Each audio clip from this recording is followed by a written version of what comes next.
سيدنا محمد وأصحابه أجمعين. الحمد لله والصلاة والسلام على سيدنا محمد وعلى آله وأصحابه أجمعين. أما بعد فأعوذ بالله من الشيطان الرجيم. بسم الله الرحمن الرحيم. وما أصابكم من مصيبة فبما كسبت أيديكم ويعفو عن كثير. وقال الله تعالى: ظهر الفساد في البر والبحر بما كسبت أيدي الناس ليذيقهم بعض الذي عملوا لعلهم يرجعون. صدق الله العظيم. اللهم صل على سيدنا محمد وعلى آل سيدنا محمد وبارك وسلم. حضرت عبداللہ ابن عمر ابن خطاب رضی اللہ تعالیٰ عنہما حضرت عمر کے بیٹے ہیں رضی اللہ تعالیٰ عنہ. وہ فرماتے ہیں کہ ہماری 10 آدمیوں کی ایک جماعت تھی اور ان 10 میں ایک میں تھا. حضور علیہ الصلوۃ والسلام کی خدمت میں حاضر ہوئے. فاقبل علینا، آپ ہماری طرف توجہ فرما کر تشریف فرما رہے ہیں. اور پھر آپ نے ارشاد فرمایا کہ یا معاشر المہاجرین، اے مہاجرین کی جماعت، اے مہاجرین جماعت، خمس خصال اعوذ باللہ ان تدرکہن، 5 برائیاں ایسی ہیں اللہ کی پناہ کہ تم ان میں مبتلا ہو. خمس خصال اعوذ باللہ ان تدرکہن، 5 برائیاں ایسی ہیں اعوذ باللہ ان تدرکہن کہ تم ان میں مبتلا ہو. اللہ کے نبی صلی اللہ علیہ وسلم نے ان پیاروں کو نصیحت فرمائی اور ان برائیوں کی شدت بتلائی اور اپنی پوری امت کو پیغام دیا: اگر یہ 5 برائیاں تمہارے اندر آ گئیں تمہاری بربادی اور ہلاکت.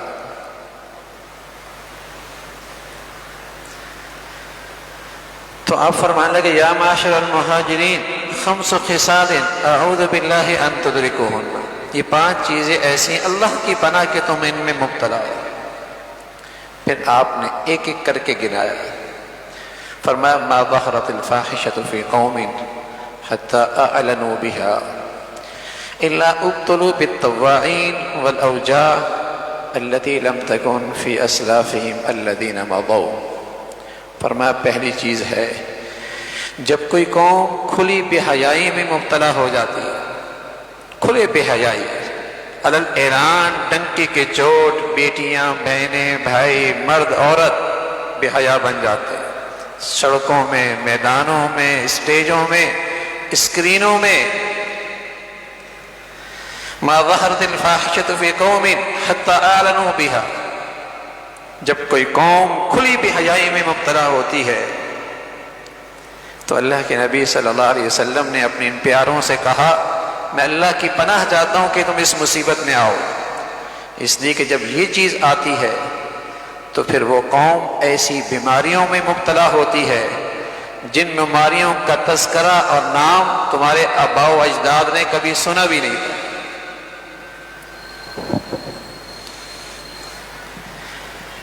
پھر وہ معاشرہ ایسے امراض میں مبتلا ہوتا ہے التی لم تکن فی اسلافہم، تمہارے آباء و اجداد میں ایسی بیماریوں کا کوئی گزر نہیں تھا. نئے نئے نام، نئی نئی بیماریاں، نئی نئی بیماریوں کی دوائیں تجویز اور بیماریاں اس سے بڑھ کر.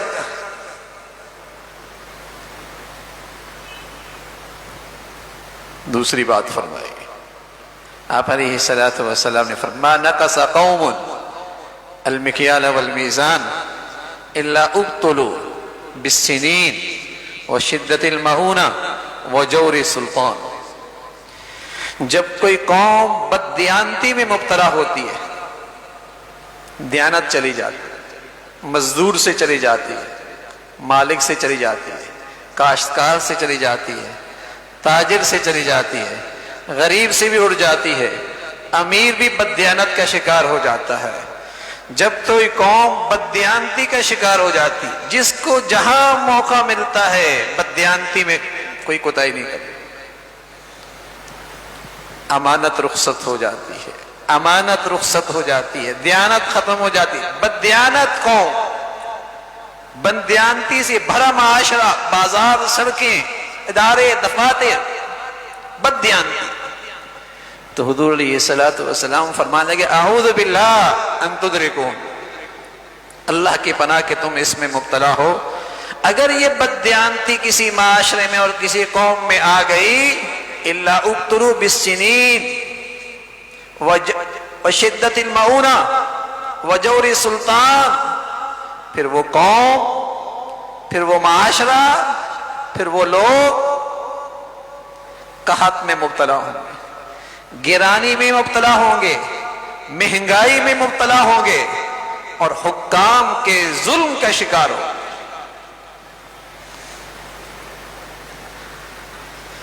جب کسی قوم میں بددیانتی ہوگی تو وہ قوم قحط سالی میں، تنگ دستی میں، فقر میں، گرانی میں اور حکام کے ظلم کا شکار ہو، وجور سلطان۔ پھر اللہ کے نبی نے تیسری بات فرمائی اور ساتھ شروع میں تنبیہ فرمائی، خمس خصال اعوذ باللہ ان تدرکوہن، یہ 5 برائیاں ایسی اللہ کی پناہ کہ تم ان میں مبتلا ہو، کہ کھلی بے حیائی ہو، بددیانتی ہو، اور تیسری چیز آپ علیہ الصلوۃ والسلام فرمان لگے ما منع قوم زکاة اموالہم الا منع القطر فلولا البہائم لم یمطروا۔ فرمایا جب قوم زکوٰۃ نہیں دیتی، اللہ اور اللہ کے بندوں کا حق نہیں نکالتی صحیح طریقے سے، اللہ اپنی رحمت روک لیتا ہے آسمان سے۔ آسمان سے بارش تو ہوتی ہے لیکن زحمت بن کے ہوتی ہے، مصیبت بن کے آتی ہے، عذاب بن کے آتی ہے، سیلاب بن کے آتی ہے، بربادی اور تباہی کا پیغام لے کے آتی ہے۔ منع القطر، رحمت کی بارش کوئی نہیں آتی، عشر کوئی نہیں، زکوٰۃ کوئی نہیں، عشر کوئی نہیں، زکوٰۃ کوئی نہیں، اللہ کا حق نہیں نکالتا یہ۔ فرمایا اگر اس برائی میں کوئی قوم مبتلا ہو گئی، اس قوم برائی میں مبتلا ہو گئی، تو اللہ رب العزت رحمت کی بارشیں روک دے۔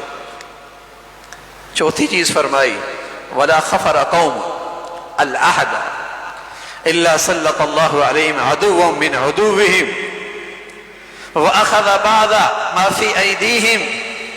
فرمایا جب کوئی قوم، اللہ کی پناہ کہ تم اس میں مبتلا ہو، جب کوئی قوم عہد شکنی کرنے لگتی، عہد شکنی کرنے لگتی ہے، وعدہ کیا، بات کی، معاہدہ کیا، کوئی پرواہ ہی نہیں۔ وَلَا خَفَرَ قَوْمٌ الْعَهْدَ، جب کوئی قوم عہد شکنی میں مبتلا ہوتی ہے، فرمایا پھر کیا ہوتا ہے، اللہ ان کا کوئی دشمن ان پہ مسلط کر دیتا ہے اور ان کا سب کچھ لوٹ لیتا ہے، جان لیتا ہے، عزت لیتا ہے، آبرو لیتا ہے، مال لیتا ہے۔ چوتھی چیز آپ نے فرمائی، پانچویں چیز آپ علیہ الصلوۃ والسلام فرما لگے وَمَا لَمْ تَعْلَمْ أَئِمَّتُهُ بِمَا أَنزَلَ اللَّهُ عَزَّ وَجَلَّ فِي كِتَابِهِ إِلَّا جَعَلَ بَأْسَهُمْ بَيْنَهُمْ، جب تمہارے عدالتیں اور تمہارے حکمران اللہ کے حکموں کے خلاف فیصلہ کریں گے، تم میں خانہ جنگی کا عذاب ہو، تم میں خانہ جنگی کا عذاب ہو، تم آپس میں دستے گریبان رہو گے، تم ایک دوسرے کے خون کے پیاسے رہو گے۔ الا جعل بأسهم بینہم، تم میں خانہ جنگی رہے گی۔ جب تمہارے ہاں قومی سطح پہ فیصلے اللہ کے کلام کے خلاف ہوں گے اور ڈنکے کے چوٹ ہوں گے، عدالتیں کریں گی، ایوان کریں گے، جعل بینہم بأسہم، سچے نبی کی بات سچی ہے اور یہ ہو کے رہنا ہے.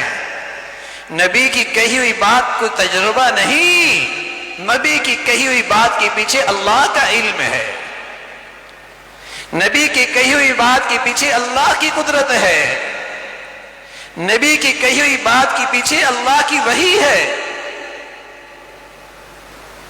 جب بے حیائی ہوگی، موذی امراض ہوں گے، اسپتال بھری ہوئی ہوں گے، اور جب بددیانتی ہوگی، پھر گرانی ہوگی، پھر گرانی ہوگی، حکام کا ظلم ہوگا، پھر قحط سالی اور فقر ہوگا، اور جب اللہ کا حق اپنے مال سے نہیں نکالیں گے، اللہ آسمان سے اپنی رحمتیں روک لے گا. اور جب بازاروں میں اور تاجروں میں اور کاشتکاروں میں اور لین دین میں اور معاملات میں آہت شکنی ہوگی، آہت شکنی ہوگی، اللہ ظالم مسلط کرے گا، دشمن مسلط ہوں گے.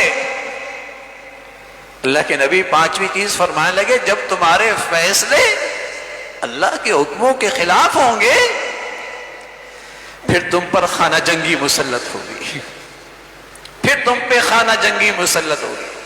میرے عزیزو، کبھی اس طرف بھی ہماری نظر ہو جائے نا، کبھی یہ بھی سوچ لیا کرے کہ ہمارے تباہی کے اسباب یہ بھی ہیں، ہمارے بربادی کے اسباب یہ بھی ہیں، ہماری ہلاکت کے اسباب یہ بھی ہیں. جب میں زہر کھاؤں گا پھر کیا رونا ریئیکشن کا، جب میں دست کی دوائیں کھاؤں گا پھر کیا رونا کہ پیٹ نہیں رک رہا.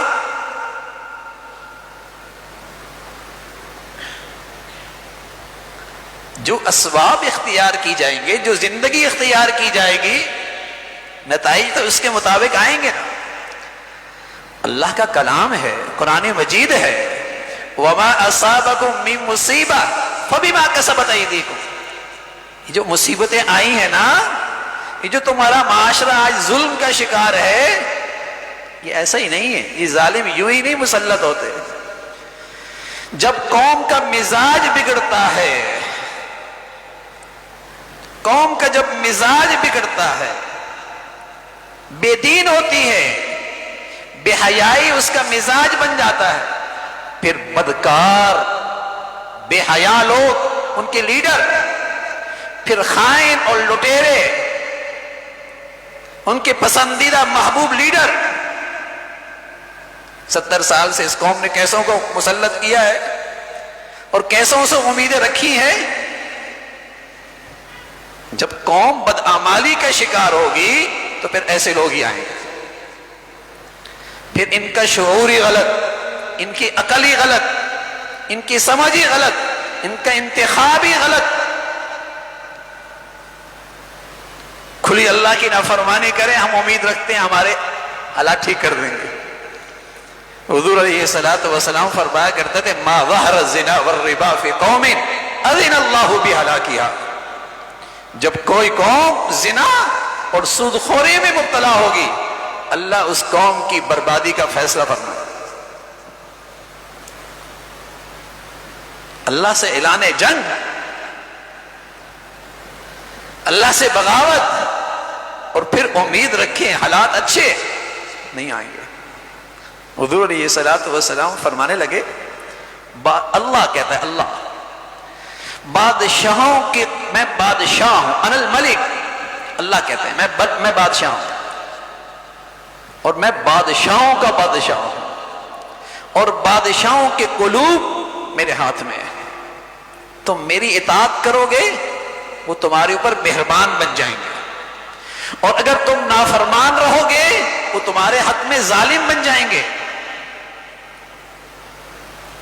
اور پھر فرمایا، صرف انہی کی شکایت مت کرو، اللہ کی طرف رجوع کرو، اللہ کی طرف رجوع کرو، تاکہ اللہ تمہارے لیے رحمت کے اور خیر کے فیصلے فرما دے. حضرت موسیٰ علیہ السلام کہنے لگے، اے اللہ آپ کی ناراضگی اور آپ کی خوشی کی کوئی علامت؟ فرمایا ہاں، جب بدترین لوگ تم پہ مسلط ہو اور رحمت کی بارشیں رک جائیں اور دولت بخیلوں کے ہاتھ میں چلی جائے اور تمہاری زندگی کے فیصلے عورتوں کے ہاتھ میں آ جائیں، سمجھ لو آسمان والا تم سے ناراض ہے۔ جب تمہاری دولت بخیلوں کے ہاتھ میں چلی جائے اور بدترین لوگ تم پہ مسلط ہوں اور تمہارے قومی فیصلے عورتوں کے ہاتھ میں آ جائے، فرمایا اللہ کے رسول، اے اللہ آپ راضی کیسے ہوتے ہیں؟ فرمایا جب تمہاری قومی ذمہ داریاں تمہارے عقل مند لوگوں کے پاس آ جائے، تمہارے پسندیدہ لوگوں کے ہاتھ میں آ جائے اور رحمت کی بارشیں ہونے لگ جائیں، دولت سخیوں کے ہاتھ میں آ جائے، دولت سخیوں کے ہاتھ میں آ جائے، یہ علامت ہے کہ زمین والے وہ کر رہے ہیں کہ آسمان والا ان سے ناراضی ہے۔ آسمان کے فیصلے اور آسمان کی طرف سے آنے والی حالات یوں ہی نہیں آیا کرتے۔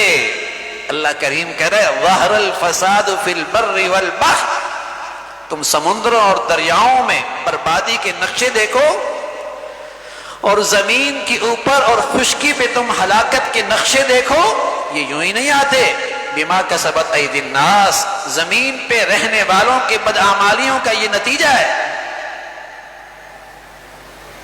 اللہ میاں یہ عذاب کیوں دیتا ہے؟ مسلمانوں پر بھی آتا ہے، اور میں لیذیقہم بعض الذی عملوا، ان کی بعض بدعمالیوں کی سزا اس لیے دیتا ہوں لعلہم یرجعون، شاید کہ لوٹ آئے میری طرف، شاید کہ لوٹ آئے میری طرف، کہ کھربوں سال کا کیریئر بن جائے، نم ختم ہونے والی زندگی سنور جائے، آج کے حالات سے سبق لے کر میرے قریب آ جائیں، تو پھر ان کے لیے یہ برے حالات بھی ان کے حق میں رحمت بن جائیں گے، یہ زحمت بھی ان کے حق میں رحمت ہو جائے گی، جہاں یہ اپنے اللہ کو راضی کرنے لگ جائیں اور اللہ کی طرف رجوع کر لیں کہ غلط ہوا۔ بدقسمتی ہے اب تو جو اللہ کے نبی ہمیں بربادی کے اسباب بتا رہے، ہماری سمجھ اتنی غلط ہو گئی، ہم اسی کو اپنی ترقی کا سامان سمجھتے۔ یہ انڈسٹری چلے گی ناچ گانے کی تو قوم ترقی کرے گی، سود کے بغیر معیشت کیسی؟ جس چیز کو اللہ کے نبی بربادی بتائیں، آج مسلمان کہلانے والوں کی عقلیں ایسی برباد، گناہوں کی ظلمت سر چڑھ کے بول رہا کہ وہی چیزیں آج اس کی نظر میں ترقی کا سامان، عزت کا باعث، گناہوں پہ فخر کر رہا ہے نا، گناہ اس کے معاشرے میں اسٹیٹس بن گیا، شرمندہ نہیں ہوتا، فخر کرتا ہے، سود لے کے آیا ہوں ایک فیکٹری اور لگا رہا ہوں، شرمندگی نہیں ہے، فخر ہے۔ میرے عزیزو، یہ ہے بربادی کے اسباب۔ حقیقتاً آپ کو نظر کچھ بھی آئے، آپ کی آنکھیں کچھ بھی بربادی کے نقشے دیکھیں، لیکن پیچھے وہی اسباب ہے جو اللہ کے نبی نے بتایا، وہی اسباب ہے۔ جب اللہ کی نافرمانی ہو، جب اس کو ناراض کریں گے، مسلمان کم سے کم اس دنیا میں اللہ کی نافرمانی کے ساتھ ترقی نہیں کر سکتے۔ شاید آپ کو یہ بات اچھی لگے نہ لگے، ہمارے پڑوس میں افغانستان ہے، 2 سال ہوئے، انہوں نے کوشش کی اپنی دھرتی کو گناہوں سے پاک کر، 40 سالہ جنگ کی زندگی، 2 سال میں کوشش کی، نیکیوں کو فروغ دیا، ایمان کے ماحول کو فروغ دیا، اپنی سے انہوں نے کوشش کی۔ ہاں، جب وہ آئے تھے تو وہاں ڈالر کی چیل پہل تھی، امریکن ڈالر تھے، اور اس وقت افغانی کی رقم کے مقابلے میں ایک ڈالر 100 سے اوپر افغانی کا تھا۔ سارے ڈالر وہاں سے نکل گئے، لے گیا امریکہ، دینا بھی چھوڑ دیے۔ آج وہاں امریکی ڈالر، $1 73 افغانی کے برابر ہے. وہاں کا 1000 ہمارے 4500. کیوں؟ ان کے پاس مغرب سے پڑے ماہرین معیشت تو نہیں ہے، لیکن قرآن حدیث کا علم رکھنے والے ایمان والے موجود ہیں. زندگی سادگی، بددیانتی نہیں، اداروں میں کرپشن نہیں، خائن نہیں. قوم نے نیک لوگوں پر اعتماد کیا، اللہ والوں پر اعتماد کیا، خوف خدا رکھنے والوں پر اعتماد کیا. یہ تو دنیا گھبرا رہی ہے کہیں اس کے اثرات اسلامی دنیا پہ نہ آئے، اور ان کی اچھائیاں آنے نہیں دیتی سامنے. لیکن سچ ہے میرے عزیزو، اور اللہ نے ہمارے ملک میں سب کچھ دے رکھا. کیا کچھ نہیں ہے اس ملک میں، لیکن غالباً اس قوم نے اور اوپر کے حکمرانوں نے طے رکھا ہے اللہ کو ناراض کرنا. یہ شاید طے کر رکھا ہے کہ اس کی نہیں ماننی، اور پھر اس کی ذلت اور رسوائی ہم 75 سال 77 سال سے دیکھ رہے ہیں. حضور علیہ الصلوۃ والسلام فرمایا کرتے تھے، حضرت عمر فرمایا کرتے تھے، اعزنا اللہ بالاسلام. ہم خود گرے پڑے لوگ تھے، لیکن جب اسلامی زندگی کو اوڑھنا بچھونا بنایا، اللہ نے ہمیں عزت عطا فرمائی. اللہ نے ہمیں عزت عطا فرمائی. اور حضرت عمر فرمایا کرتے تھے، وَمَن يَبْحَثْ دُونَهُ أَذَلَّهُ اللَّهُ. کسی اور تہذیب میں، کسی اور معاشرت میں، کسی اور نظام معیشت میں، کسی غیروں کے نظام تعلیم میں تم نے اگر عزت تلاش کی، ذلیل و رسوا ہو. مسلمان نہیں عزت پا سکتے. مسلمان کی عزت کا راستہ محمد رسول اللہ کی غلامی ہے. مسلمان کی ترقی کا راستہ اپنی نبی کی اطاعت ہے. مسلمان کی عزت کا راستہ اللہ کی فرما برداری ہے. اللہ ہمارے ملک کو سلامتی عطا فرمائے. اللہ تعالی ہمارے ملک پہ رحم فرمائے، اور ہر قدم پہ اللہ ہمیں اپنی طرف رجوع نصیب فرمائے. وآخر دعوانا ان الحمد للہ رب العالمین.